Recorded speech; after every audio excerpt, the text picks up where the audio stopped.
All right, everybody, let's go ahead and get started. So once again, my name is Kevin Hancock, Director of Solutions here at Exostar. And thanks for joining me today for From Policy to Practice, how to operationalize CMMC and NIST compliance. So during today's session, David Rowe is going to show you how to use Exostar's PolicyPro to create, customize, and score policies you might have or need to develop in order to satisfy NIST 800-171 requirements.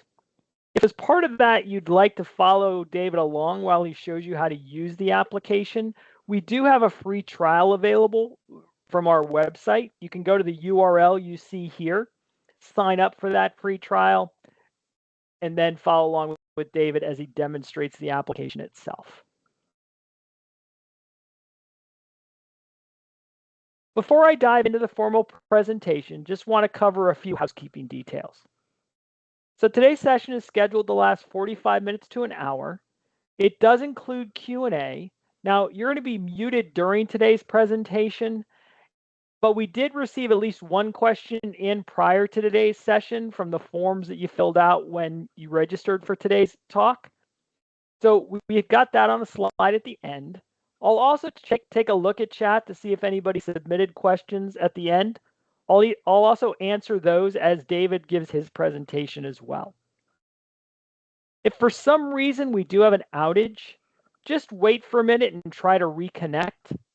You can do that a couple of different ways. You can just refresh your screen, or you can use that URL that you receive via email and come into the presentation that way as well.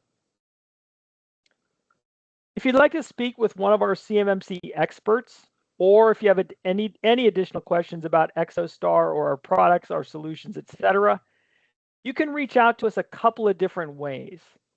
You can email us at cmmc-team@exostar.com, or you can come to our website, www.exostar.com. There's a question form there on every page that you can fill out, and that'll come in and we'll be happy to respond that way as well. If one of those questions you have is, will I be receiving the slides from today's presentation and or a recording of today's presentation? The answer is yes. So as a follow-up to today's session, you will receive an email with a PDF version of today's slides, as well as a link to the recording of today's session. So with that, let's dive into today's session. So as I mentioned, my name's Kevin Hancock, and I'm with Exostar. I'm joined today by David Rowe of Exostar's partner, ISMS Solutions. David, you want to introduce yourself? Thanks, Kevin. Hi, everyone. My name is David Rowe. I'm the Business Development Manager here at ISMS, and I'll be walking you through a demo of the platform today. Thanks, David. Before I turn it over to David, I'm going to first give just a quick recap of where we are in the CMMC rulemaking process, and then just level set everybody on what that means and what's coming. I'll then also quickly cover what information you can utilize to kind of define your system that makes up, or which is the constraints of your system security plan, which you'll need to develop as part of those NIST 800-171, and obviously then be in compliance with CMMC. So with that, let's go ahead and dive in. So where we are in the current CMMC rulemaking process. So what we've been waiting for is the finalization of the CMMC ruling. That really consists of two parts. One of those parts went into effect last year on December 16th of 2024. That's 32 CFR. And CFR stands for the Code of Federal Regulations. 32 CFR outlined the CMMC program. That's where it defines what the CMMC program is, what it constitutes, and if you will, all of those things. It is what allows people today to go ahead and sign up for that C3PAO to come out and assess your system security plan. However, we're still waiting for the finalization of one of the last portion, and that's 48 CFR. This is the acquisition rule. This is what will go ahead and put those requirements into the DoD contracts and start the process of making people or requiring people to be compliant with CMMC when they go to bid on DoD contracts. Just to remind everybody, the major difference of CMMC and the current requirements is that today you're required to adhere to NIST 800-171 if you receive controlled unclassified information. Those rules have been in effect for a number of years. The major difference with CMMC is that now if you receive controlled unclassified information, you're going to be required once every 3 years to have a third party do an assessment that you are actually compliant with those controls.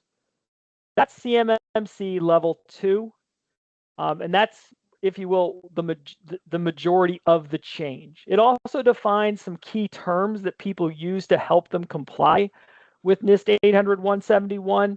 That's a cloud service provider and an external service provider. Many of you folks may be using these kinds of services and organizations to deliver part or all of your compliance requirements. And this just defines a little more in depth what those are and the requirements of those organizations and or solutions. So CMMC breaks the compliance requirements into 3 levels. Level 1 is those organizations, or the majority of organizations in the defense industrial base. These are organizations that do not receive controlled unclassified information. They just receive FCI, or federal contract information. You're required to safeguard that information in accordance with FAR 52.204-21. There are 15 requirements that you're required to meet. Those 15 requirements are a subset of the NIST 800-171 requirements. Now, if you receive controlled unclassified information, you need to adhere with NIST 800-171 R2. NIST 800-171 is, in fact, those National Institute of Standards recommendations of how to safeguard controlled unclassified information in non-governmental systems. And it outlines 110 things that are called controls that you have to comply with in order to satisfy those requirements. Level 1 are those 15 requirements, and those requirements you need to self-attest that you do those things once every year. With level 2, with level 2, there are 2 options. Some contracts will allow a self-assessment done and a self-affirmation done every year. But the majority of contracts will require a third-party assessment, a C3PAO, a certified third-party assessment organization, to come and do an assessment of those 110 controls you have in place. You'll get that done once every 3 years. However, you'll need to affirm once every year that you still continue to do those things. Now, a small number of organizations receive a higher class of controlled unclassified information. Those organizations will be required to satisfy the NIST 800-171, as well as 24 additional controls from NIST 800-172. That's also a once every 3-year assessment done by a third party. That third party will actually be DIBCAC. They're the auditing agency from within the DoD that's responsible for the defense industrial base. So that should just level set everybody on what those different requirements are around CMMC. Now, when CMMC gets put into place, and so that's once 48 CFR is finalized, it's going to be implemented in a phased approach. This graph I took directly from the DoD website. When you get this presentation, you'll be able to click on the link here and it'll take you to that same site. This initial, the phase one, if you will, is a 12-month period where the beginning of the implementation will take place. Self-assessments will be what are required during this time frame. However, you should plan to have that third-party assessment done during this period, because when phase two kicks off, right after that initial 12 months, that's when you're going to start to require that level 2 certification. After those initial 2 years, phase 3 will be implemented. That's when you'll start to see that level 3 certification be required. And then phase 4 will be full implementation. Now, please keep in mind the DoD with certain contracts can escalate or bring forward those requirements into other phases.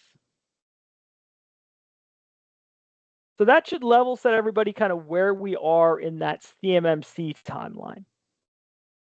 But there are requirements that you may have contractual obligations to fulfill today.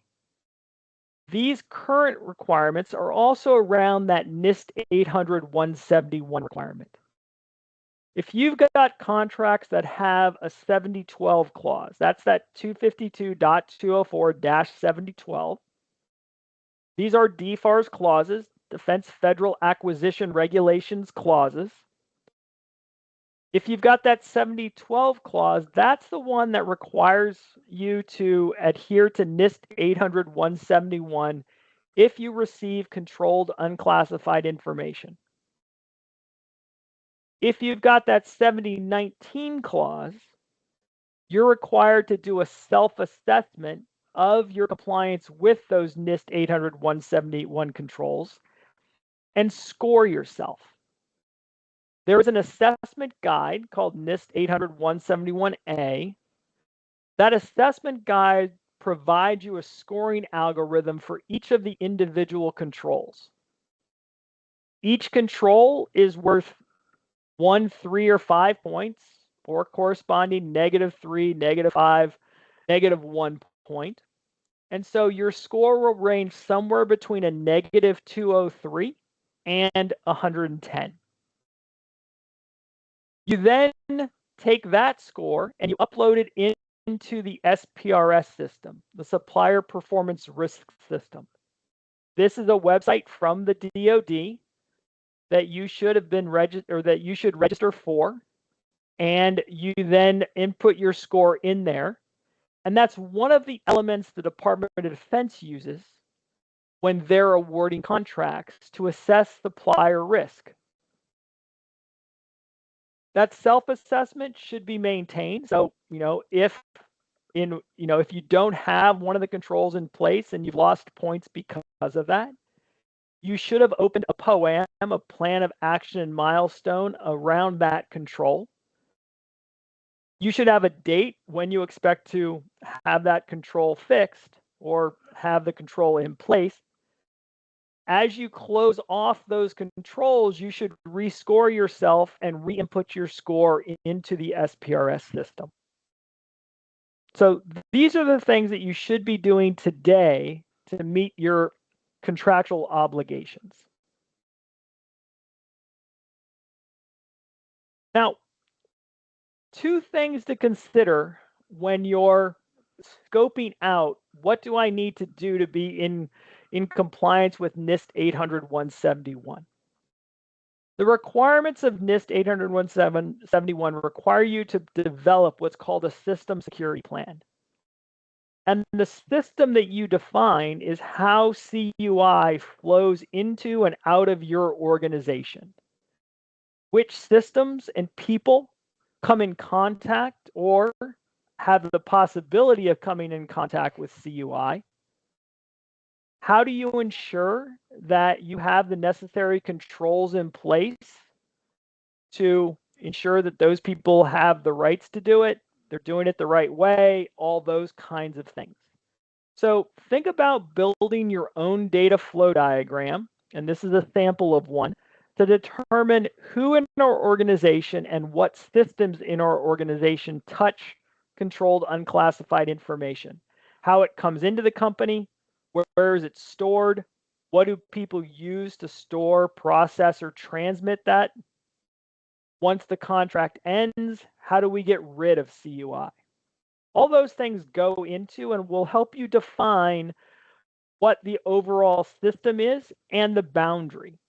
Because at the end of the day, that boundary is going to determine whether or not you take what's called an organization approach or an enclave approach. An organization approach means that, look, we're going to ensure that all parts of our organization are compliant with NIST 800-171. All of our systems, all of our people, etc. They may touch CUI, so we're going to ensure that all of our systems and people are, meet the NIST 800-171 controls. You could also take the approach of, well, not everything in our organization touches CUI, is part of the CUI data flow, etc. So we're going to build a boundary around that. That's going to be our CUI enclave, and only certain people that need to are going to work and interact with that CUI. And this is how we're going to do it. So that will then also help you build out that system diagram. Because at the end of the day, you're going to build policies and procedures that correspond to that data flow and network diagram that you build that forms that system boundary. Because at the end of the day, that's what this is. It's about defining that system, ensuring that the parts of that system, including the people, adhere to NIST 800-171. Understand all the parts and pieces of that, and ensure that you include all those things that either store, process, or transmit controlled unclassified information.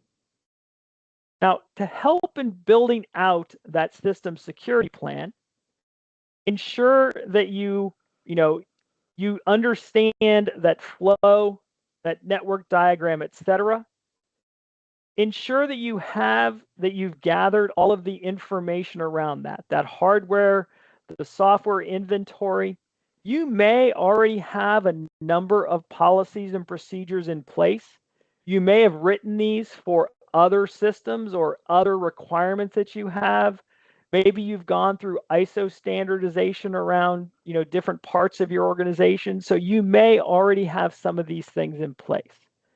Because what David will show you when he talks about PolicyPro and developing the policies around those 14 control families is you can use PolicyPro and the templates and the advice that are there within the platform, but you can also take existing policies and procedures you have and run those through that same system to understand where you may have to change, tweak, change language, etc., to more fit the controls that CMMC or NIST 800-171 are looking for.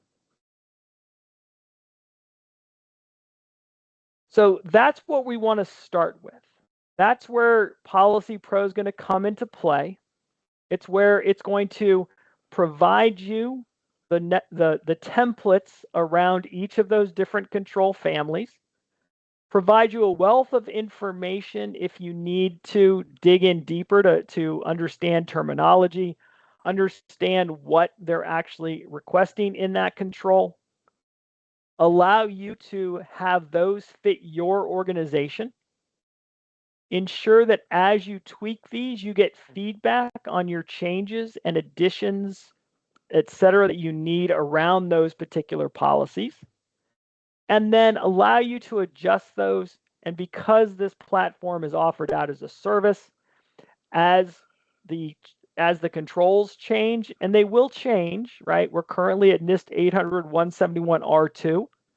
There is a NIST 800-171 R3 on the street today, but the DoD is very clear that for CMMC, the current focus is around R2, but they will at some time in the future implement R3, and as they do, PolicyPro will make those necessary changes to fit those requirements into the platform as well.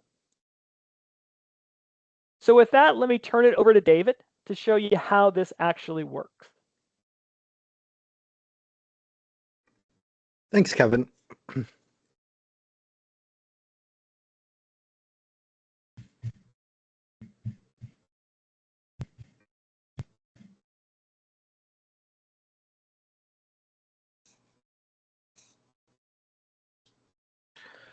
All right, so as Kevin mentioned, I'll be showing you a demo of Exostar's PolicyPro today, which will help your organization get compliant around the various requirements that you face, whether you're dealing with CUI or not, and whether or not you have to meet the NIST 800-171 revision 2 / CMMC 2.0 controls. And there's a couple different ways you can utilize PolicyPro to help assist you throughout that process. Whether you are just kind of getting started, maybe you don't have any of these policies and procedures that Kevin mentioned, or maybe your organization is further along and you already have all of those existing policies in place.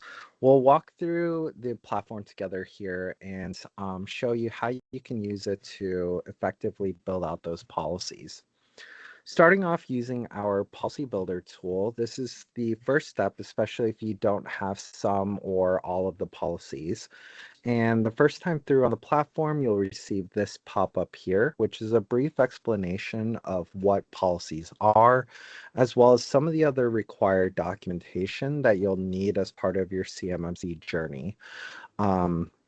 Some of those documents include the gap assessment, the risk register, the POEM, which is those plan of actions and milestones, as well as your SSP, your system security plan.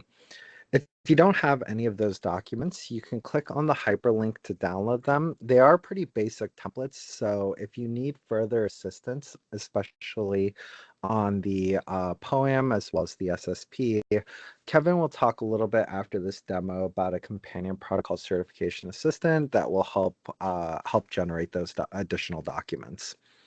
Moving on to the policies themselves. For today's demo, we're walking through a level 2 example. So that means all 14 different policy family domains and the 110 practices associated with those policy domains. And once you've selected your policy domain, in this case, an access control policy, you'll be taken to our prepare, gather, and consult page. This is everything you're going to need to prepare prior to even getting started with the policies themselves.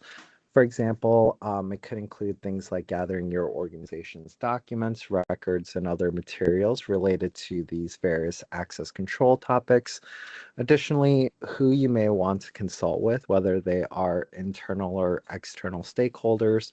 For example, it could include people like your network administrator, head of IT, or CISO, and then any sort of outside contractor if you do utilize them. So those could include your MSPs, your MSSPs, and your IT consultants. Once you're prepared, you can then go ahead and click on this Get Started button, and that's going to take you to our policy template. All of our policy templates are broken out into a couple different sections. We've got the header, which includes your organization name, the department or departments this policy falls under, the issue date for when you finalized, approved by, and the tracking number. The tracking number can be used in a number of ways. However, most people use it to keep track of the version number of their policy. So as you work on revisions and updates to your policies, you'll update that tracking number accordingly. The other sections include the purpose, the scope, and the individual practices, and this is where the bulk of your work is going to be done. And there's a couple key pieces of information here before actually moving on to onto the template itself. Before moving on to the practices, though, I did also want to mention we do have the NFO and NCO control templates available as well. So on sections or policies that have the NFO or NCO controls, you can click on the hyperlink above and that'll take you to those templates as well. So each practice is broken out individually here, and it's going to include the practice number, the practice description, as well as underneath that, the guidelines, which will help you understand what sort of information is typically included in that section, as well as kind of in plain English, explain what that particular practice is about. Once you're ready to begin, you'll click on the pencil icon here, and that's going to bring up our policy template for 3.1.1. We can see that this policy is going to be about our organization's account creation, work from home, and bring your own device policy. A couple notes as you're working through these policy templates. One, ensure that you're reading through the entirety of the template. What's written here in the policy should really reflect what your organization has implemented or what your organization plans to implement in the future based off your policy. So if it doesn't quite align or there's certain specifics about the policy, you want to make sure to customize it to fit your organization. Additionally, there's certain sections you want to pay particular attention to in order to customize it. And we'll walk through a couple examples here together. In the first paragraph, it talks about all account creations will be submitted by the requesting department manager to the IT support email address for completion using the account request ticketing system or other process. So there, depending on whether or not you're utilizing a ticketing system to handle those account creation requests. If not, whatever other process it is you're utilizing, let's say it's email, you'll want to detail out that process for how you're handling those account creations. Additionally, here in the second bullet, it talks about how quickly you're going to respond to those requests, whether that's going to be a 24-hour turnaround or 48 turnaround. You want to make sure to adjust it and fit it according to what it is your organization is actually doing. There's also some new features as well, including comments and mentions. So you can comment on these policies if you have added other people to the platform. You can work collaboratively together. And as I mentioned previously, some of the people, whether they're internal or external stakeholders, might be involved in your policy creation process. And so you'll be able to notify them using the @ symbol and the user's name, or adding comments into the policy template itself. Once you make any changes you wish to make, you'll save those changes, and that's going to timestamp it as well as who the user was that last made the change. In addition to that, it's going to save it under version history as well. So this is going to keep track of all of your previous versions of your policy documents, which is a great way to show evidence that you are periodically reviewing and periodically updating your policies, whether it's because your organization has changed something in implementation. You want to make sure that your policies reflect those changes. Additionally, as policies and standards evolve over time, like Kevin mentioned, once NIST 800-171 revision 3 is incorporated into CMMC, you'll be updating your policies at that time as well. So it's a great way to keep track of those changes and make sure that you're keeping track of that through the version history. Once you've made any changes you wish to make, you're going to click on this export button here on the bottom right-hand corner, and that's going to do a couple things. It's going to combine all of the sections I mentioned previously, so the header, the purpose, the scope, and all of the individual practices into a single access control document that you'll then have saved to your local drive as a Word document. And it's also an important step prior to the next feature of the platform. This pop-up here is just showing you all of the parts that haven't been customized. So this is another great and easy way to see exactly what you still need to work on. But assuming I'm ready to continue, I can then export it, save it, and we can move on to the next feature of the platform, which is policy assessment. Policy assessment is where you're going to come to analyze and assess your documentation, whether you are uploading a policy created in our policy builder, Or maybe your organization already has these various documents ready for CMMC. You still want to make sure that it's covering everything it needs to cover. And again, as your organization periodically changes, as your policies update, as you update your policies, you want to make sure to also assess those documents to ensure that you're not missing anything between updates. Also, one other way I want to mention that you can upload documents is maybe you don't have an access control policy, but you have several other documents that you created for various standards. Maybe you've done other cybersecurity related standards like ISO 27001. So you've got things like an acceptable use policy, a password policy, any relevant document that you think should be within access control. You can upload multiple documents here as well for assessment. Once you submitted those documents or documents, you're going to receive this assessment here, and you're going to click on this detailed scorecard link to bring up this pop-up. We assess your documents in a couple of different ways, both at a high level as well as a granular level. At the high level, we can see that this document appears relevant in size, scope, and organizational customization. The overall assessment is comprised of 3 different metrics: the relevance, which is how many key terms or phrases are included in your document. The higher that is, the higher the relevance and therefore overall assessment will be. The model similarity compares the policy you've uploaded to our model documents, and we do that for 2 reasons. One, to ensure it's been appropriately customized to fit your organization, as well as ensure it's covering everything it needs to cover. Finally, the word count is simply to ensure we have enough context surrounding those key terms and phrases to accurately assess your documentation. So if you see that word count as too low, chances are the overall assessment and overall score might not necessarily be an accurate reflection of how your policies are doing. In terms of the overall score, here you can see it's a 70.3%. And our overall scoring is not like an academic score, meaning 90% is an A, 80% is B. It's a relevant scoring system, meaning anything above a 50% shows a relevant document. And I'll show you how you utilize the overall score along with the other metrics to gauge how your policies are currently doing, as well as how they're improving over time as well.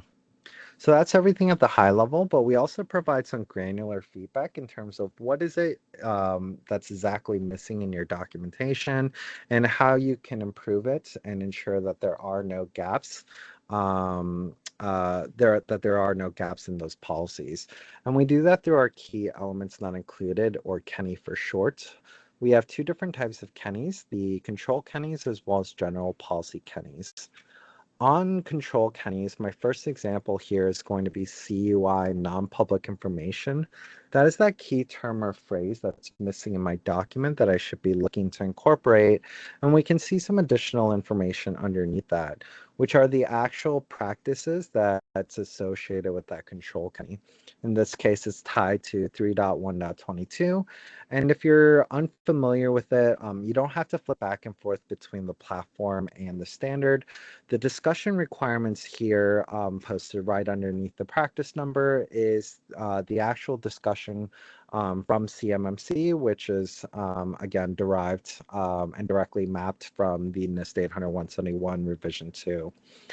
The documents for examination are going to be other sorts of documents, records, or materials that your organization might have that can help you address that control KENI as you're working on revising your policies.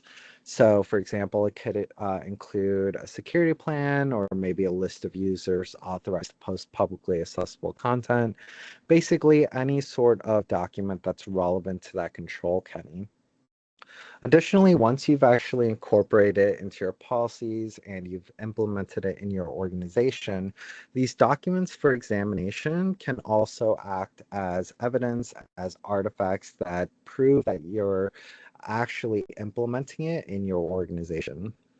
The general policy Kenny terms are very similar in the sense that there are also key terms and phrases that are missing in my document. However, you'll notice there's no collapse all, expand all button with that additional information. And the reason for that is these are not tied to a specific practice or control like the ones above. They're more generic to the policy domain, in this case, an access control policy. You can also export these results into a PDF. So if you want to save these results or share it with others who aren't on the platform, you can do that by exporting. One last feature I want to talk about here in policy assessment is this management approval button. So I'll go ahead and click management approved, and we can discuss it further in our dashboard. The dashboard is where you'll come to see all your progress and work throughout the platform, whether you're creating policies in Policy Builder or assessing policies in policy assessment. All of that work's going to be shown here in the dashboard. Additionally, my most recently management approved policy here is showing up in the green check mark, as well as who the user was, when they approved it, and any other previously management approved policies in the blue check mark there. This is a great way to ensure that everyone in the organization is following the same set of most up-to-date policies, as well as ensuring that senior officials in your organization are actually involved in the policy creation process, and that that ultimately they're the ones responsible to make sure that CMMC is being implemented within your organization. So just a great way to ensure that those various activities are taking place within your organization. You'll also notice all of the other metrics I mentioned previously, including the Kennys and the overall score. So the process will be to incorporate those Kennys into your documentation. It doesn't have to be 0 for the Kennys for your policy to be a good document. There are certain cases where it might not be applicable to your organization, or maybe you've addressed it in a way that's not being captured through the Kenny system. In either case, it's a great way to double check your work and ensure that those various practices are being actually covered in your policies. As you incorporate those Kennys, you'll notice that overall score trending upwards. So you'll use the overall score to gauge how your policies are doing over time, as well as ensuring it's above a 50%. If it's below 50%, you know that there's a lot of gaps in your documentation, and that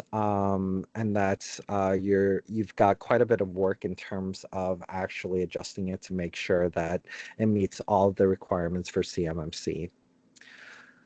If at any time during this process you need some additional guidance, you can always come to our reference library, which contains various resources and links across the web, mostly directly from the NIST Institute, but it's a great way to ensure you're getting the most up-to-date and accurate information about various topics. For example, maybe you received a Kenny related to VPNs and you're unsure how to address that within your policies. You can come here to the reference library, select the VPN link from the NIST 800 series, and be able to get the NIST guidelines on how your organization should be addressing VPNs.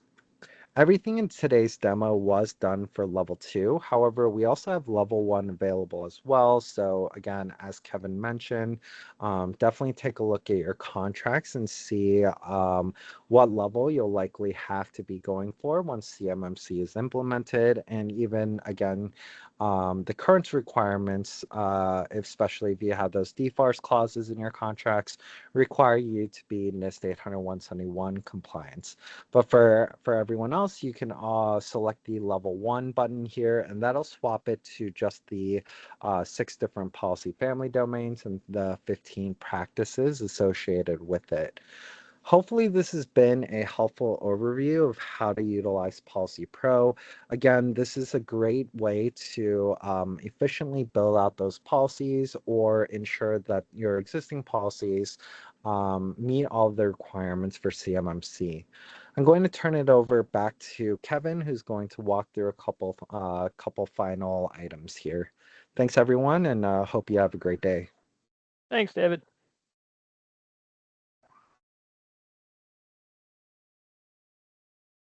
All right, everybody, when I take back control, there we go.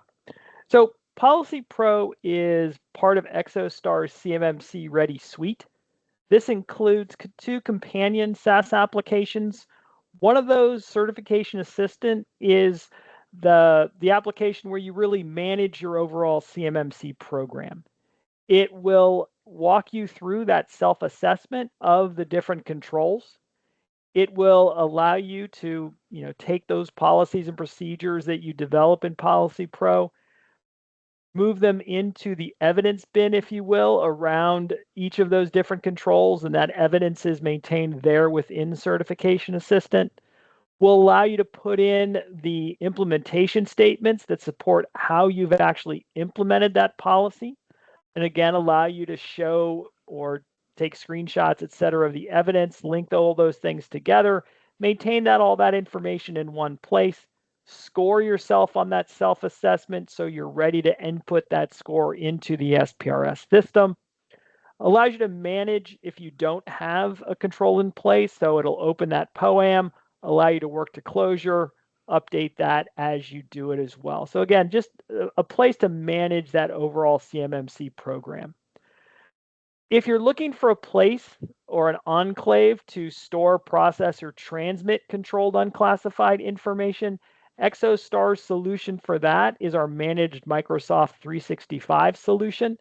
That is a Teams environment up in Microsoft's GCC High, supported and managed by Exostar.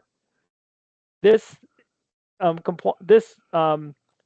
has a, or I'm sorry. So the managed Microsoft 365 application satisfies 85 of those 110 controls there within the enclave.